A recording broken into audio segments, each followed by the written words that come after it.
প্রশ্ন হলো যে আমাদের এখন ভারতবর্ষে পশ্চিমবাংলায় যে এসআই নিয়ে যে আমাদের দুর্ভোগ চলছে, বর্তমানে আমাদের নাম আছে বা আমাদের ভোটার কার্ড সবই আছে, আমাদের ডকুমেন্ট সবই আছে, তবুও আমাদের নামগুলো ডিলিট হয়ে যাচ্ছে এবং ডিলিট করছে।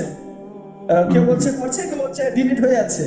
তো আমার প্রশ্ন হলো এটা কি আমাদের আল্লাহ রাব্বুল আলামিনের পক্ষে থেকে এগুলো আমাদের শাস্তি দিচ্ছে?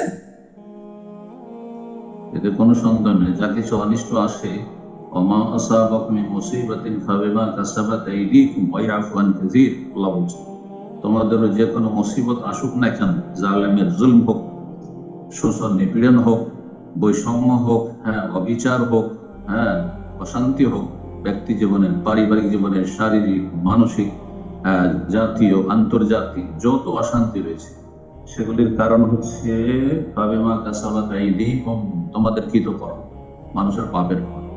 আপনি চিন্তা করুন, অধিকাংশ মুসলিমরা সারা বিশ্বে, শুধু ভারতে না, সারা বিশ্বে অধিকাংশ কি, শতকরা 95 জন বেনামাজ। আর এদের উপর আযাব আসবে না কেন? আর তারপরে শতকরা 80 থেকে 90 জন হচ্ছে শিরক বিদআতে লিপ্ত, শিরক বিদআতে লিপ্ত, আর না হইলে নাস্তিক, নাস্তিক জন্মসূত্রে মুসলিম। এদের উপর আযাব আসবে না কেন? এদের কারণে আল্লাহর আযাব দুনিয়াতে, এদের কারণে আল্লাহর আযাব। আল্লাহ বলেন যাহারাল ফাসাদু ফিল বাররি ওয়াল বাহরি বিমা কাসাবাত আইদিন নাস। হ্যাঁ, জলে স্থলে ফাসাদ, অশান্তি, বিশৃঙ্খলা, জালেমের জুলম ব্যাপক আকার ধারণ করেছে বিমা কাসাবাত আইদিন নাস, মানুষের কৃতকর্মের কারণে।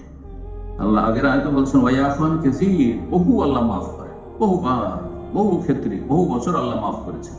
তারপরে মাঝে মাঝে পাপীদেরকে আল্লাহ পাকড়াও করেন, কিন্তু বেছে বেছে পাকড়াও হয় না, যাতে ভালো মানুষও জুলমের শিকার হয়। কিন্তু আল্লাহ তাদেরকে এই মাত্র কয়েকদিনের দুনিয়ার জুলম অত্যাচার বরদাস্ত করার পরে বা নির্যাতন বরদাস্ত করার পরে তাদেরকে আল্লাহ সম্মানিত করবে, তাদেরকে আল্লাহ সম্মানিত করবেন, তাদেরকে মহাপুরস্কার দেবেন। কিন্তু পাপিষ্ঠরা তাদের পানিশমেন্ট পাচ্ছে, বেনামাজিরা তার পানিশমেন্ট পাচ্ছে, নাস্তিক হলো মুসলিম সমাজের তার পানিশমেন্ট পাচ্ছে, যারা বিভিন্ন পাপে ক্রাইমে জড়িয়ে আছে তাদের পানিশমেন্ট, আল্লাহর আযাব হচ্ছে। জি, আল্লাহ হিদায়াত দান করে। সুতরাং মুসলিমদেরকে বলবো যে যেখানে আছেন, যে যেখানে আছেন আর বুঝতে পারছেন যে আমাদের জুলম অত্যাচার হচ্ছে বা আমাদের বালা মুসিবত আসছে, এটা যে কোনো রকম হোক না কেন, যে কোনো স্তরের বালা মুসিবত হোক না কেন, আল্লাহর দিকে ফিরে আসুন, তওবা করুন, মসজিদমুখী হন, ভালো মানুষ হন, অপরাধ মুক্ত হন, হালাল খান, হারাম থেকে বেঁচে থাকেন। আল্লাহ রাব্বুল আলামিন যেন সুখ শান্তি দান করেন দুনিয়াতেও, এবং আখিরাতে আল্লাহ যেন জান্নাতুল ফিরদৌস দান করেন। মুসলিম জাতিকে আল্লাহর দ্বীনের দিকে ফিরে আসার তৌফিক দান। বারাকাল্লাহ।